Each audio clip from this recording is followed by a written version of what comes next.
வருட இடைவெளிக்கு பிறகு இந்தியா சுற்றுலா விசாக்களை மீண்டும் சீன சுற்றுலா பயணிகளுக்கு வழங்க முடிவெடுத்துள்ளது. இதுகுறித்தான தகவல்களை பார்க்கலாம். 2022ஆம் ஆண்டு கோவிட்-19 தொற்றுநோய் பரவலின் போது சீனாவிலிருந்து வரும் சுற்றுலா பயணிகளை இந்தியா தடை செய்தது. 22,000 இந்திய மாணவர்கள் நாட்டிற்குள் நுழைவதை தடுத்த சீனாவின் நடவடிக்கைக்கு பதிலடி கொடுக்கும் வகையில் சுற்றுலா விசாக்கள் வழங்குவதை இந்தியா நிறுத்தியது. கடந்த 5 ஆண்டுகளாக சீனர்களுக்கான சுற்றுலா விசா நிறுத்தி வைக்கப்பட்டுள்ளது.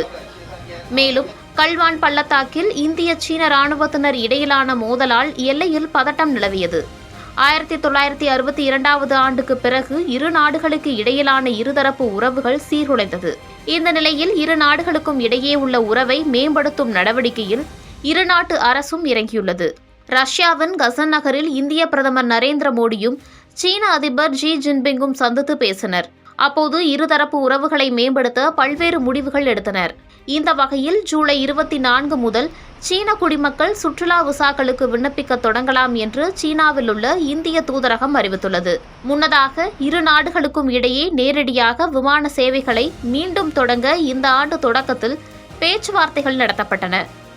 தற்போது இரு நாடுகள் இடையிலான எல்லை பிரச்சினையில் ஓரளவு தீர்வு ஏற்பட்டுள்ளதை அடுத்து சீனர்களுக்கு மீண்டும் சுற்றுலா விசா வழங்க மத்திய அரசு முடிவு செய்துள்ளது. விசா குறித்து பெய்ஜிங்கில் உள்ள இந்திய தூதரகம் வெளியிட்ட அறிக்கையில், இந்தியாவுக்கான சுற்றுலா விசா பெறுவதற்கு சீன குடிமக்கள் ஆன்லைனில் விண்ணப்பம் செய்யலாம். பிறகு குறிப்பிட்ட தேதியில் பெய்ஜிங், ஷாங்காய் மற்றும் குவாங்சோவில் உள்ள இந்திய விசா விண்ணப்ப மையங்களில் தங்கள் பாஸ்போர்ட் மற்றும் தேவையான ஆவணங்களை நேரில் சமர்ப்பிக்கலாம் என்று கூறியுள்ளது.